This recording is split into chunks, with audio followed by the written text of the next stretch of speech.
Hey guys, welcome to this tutorial where we will show you how you can remove a member from a Trello board. Let's get straight into it. Removing members from a Trello board helps keep your workspace clean and secure. First, open Trello.com in your browser. Click on the Login button at the top right. You can sign in using your email or your Google account, whichever you prefer.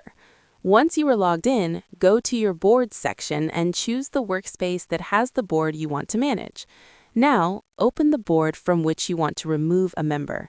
At the top of the board, click on the Share button. This will open the sharing settings for the board. You will see a list of all current members. Click on the member you want to remove.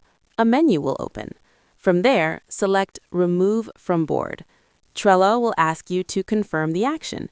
Click Remove again to confirm. After this, the member will no longer have access to your board.